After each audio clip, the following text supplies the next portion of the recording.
Hi, Professor St. Louis. Nayara here. Good evening. This is my informational interview presentation, and I wanted to share with you some of the things that I learned through this experience and this interview.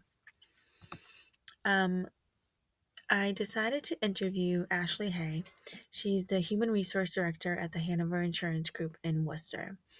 The Hanover Insurance Group is a liability insurance company, and it is out of Worcester. They are in Worcester, and they were founded in 1852.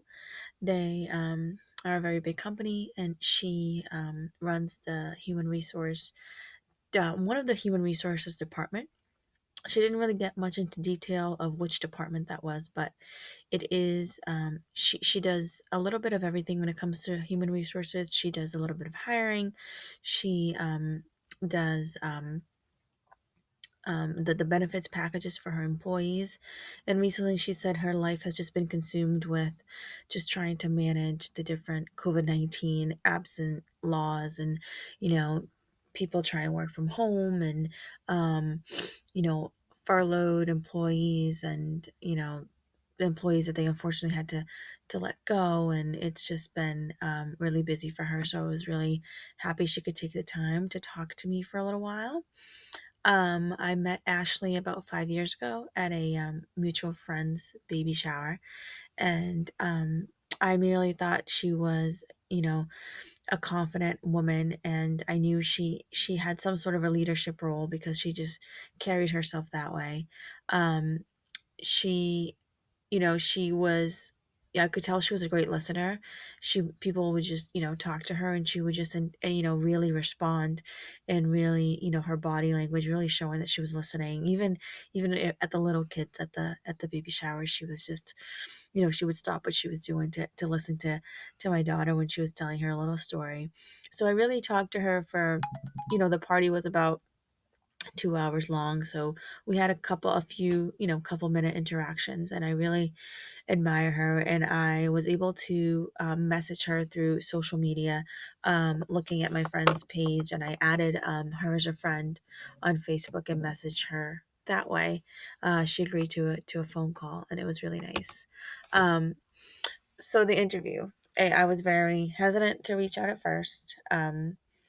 I am not the kind of person that usually does that, which is, we'll talk about that later.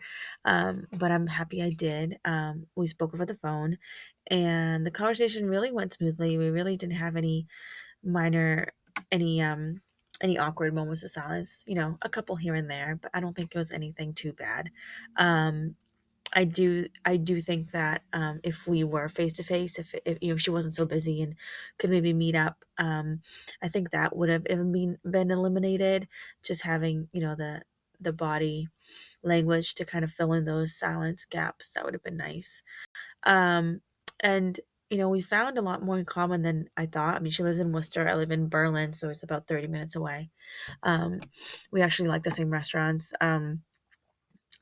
We go to we both go to the Flying Rhino on in Worcester a lot, and I'm surprised I've never seen her there. I mean, at least I used to go, before kids and all. But she, we talked a little about, before, the questions started, we talked a little about where she went to school. She went to the University of Miami, and she is still a very big fan of their football team. And she does go visit her college friends a lot down in Miami. And I have family in Miami, so we talked a little bit about that and why we are here in this crazy New England weather. Um, but yeah, I did. Even though we have completely different lives, I'm, a busy mom of, still trying to, reach my career goals. And she doesn't have any kids, but she's successful, but she's still very into her family. She told me she has a niece who is about the age of my daughter, a little bit older. I think she's 7, and she's been helping with remote learning.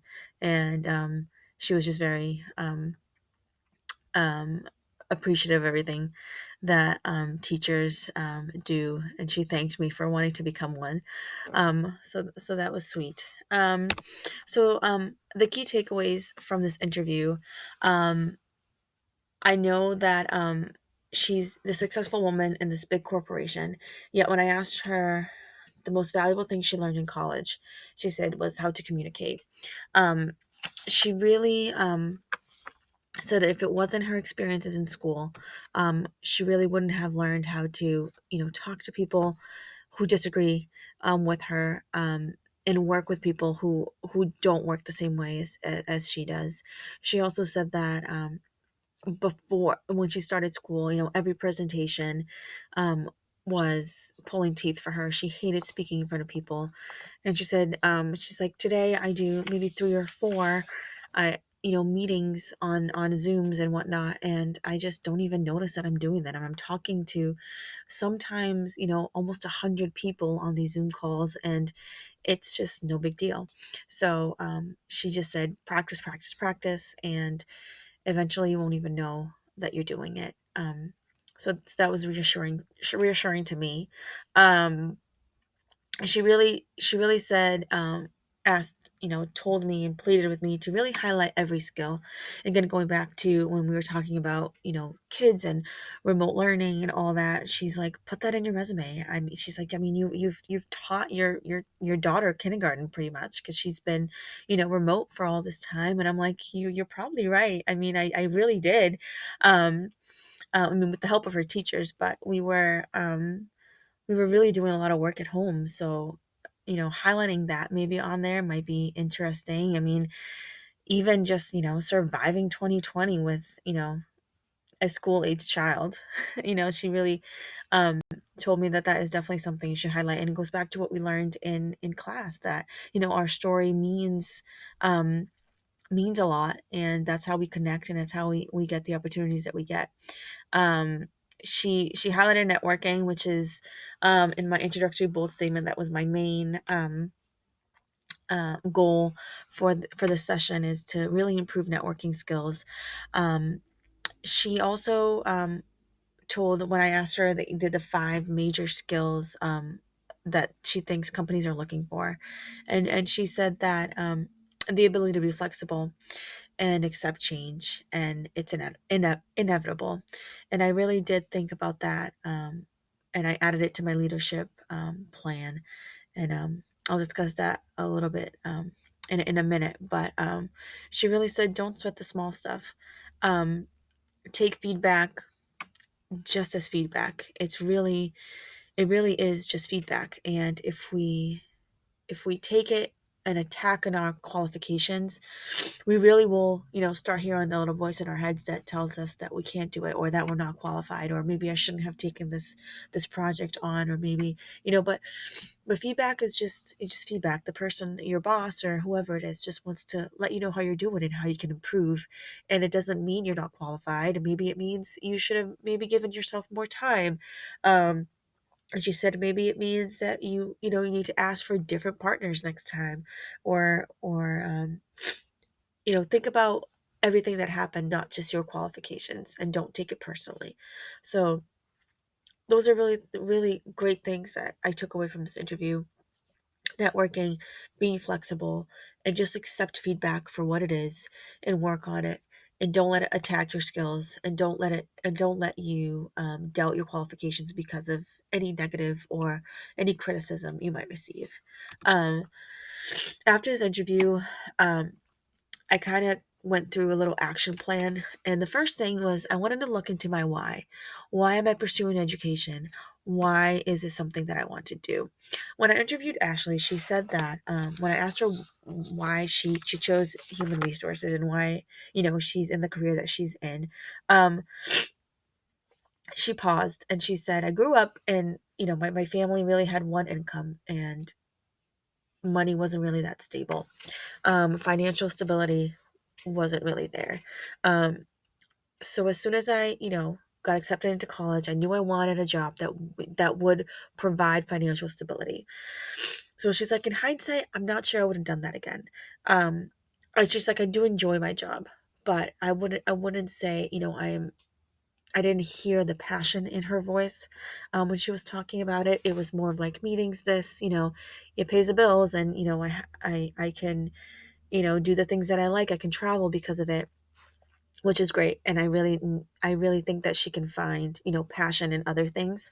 Um, but for me, I really want to look into my mind, because when I think of education, I think of, helping kids that were like me, um, English learners who came to this country at a young age, who really have that gap between, community and belonging in the school and whatnot. So yes, education would put me in a place where I could help them, but maybe something else could also.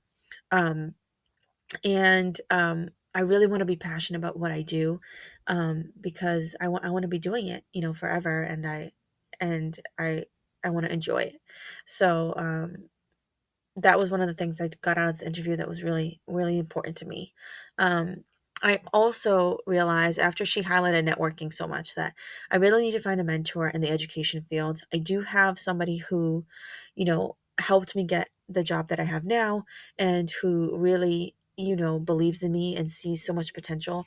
And we do talk every now and then, but I really do want to reach out to her, and, and ask, like, you know, will you let me look into this, or can I get, if there's any training available, can you put me on your list, even though I'm not, certified or have the license to teach yet. I would love to maybe get on her radar a little bit more. Um, and the third thing is, to keep track of my accomplishments. So, after she was highlighting all these skills that, these moms have, and she was just so, in awe of everything that I do, which was flattering, because I think she's just, so successful. Um, it really brought to my attention that I should keep track of my accomplishments. Maybe that skill spreadsheet lists. I'm My mind is not thinking of the name. It was the assignment that we had with our resume to track all of our skills. Maybe I should just keep a running tab of that, because we do so much, and sometimes we just forget. And, even just quick actions, like maybe keeping a journal. What did I do today in school? Or, because sometimes you do create a lesson plan, and you do create, projects, and you do send out a nice email, and it just goes unnoticed. You don't remember when you're putting that all into a resume or into a cover letter. So those are my three action items that I would like to accomplish soon. The first one, looking into my why, is very important to me. My leadership development plan. Finally, I looked into my leadership development plan that I did in Well 220, and the three main things on there was that leadership is a tool, not a personal trait. This was The Six Styles of Leadership by Aaron Casali. And it is so true. I think that, you know, even though, I know there are natural born leaders out there, and that is true, but I know I can teach myself these traits and these skills, and my strengths can turn into skills if I practice them. Um, Enough to achieve self confidence to lead others to do the same. And in order to do that, I need to forget comfort, and I need to learn how to live uncomfortably, because that is where change happens.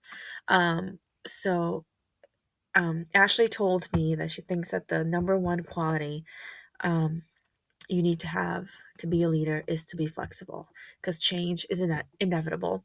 And I was thinking about that, and I said, I'm really good at being flexible. I think I accept change a lot, but it's not enough to just be flexible in the face of change. I need to seek out change constantly to grow as a leader. So I can't just expect change to come to me and be ready and be flexible for when it does. I need to every day seek opportunities that make me uncomfortable to make me grow.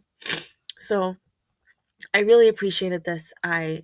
I could go on and on. I mean, I wrote so many notes that she said, but those are really just the main takeaways of this interview. I'm so happy I did it.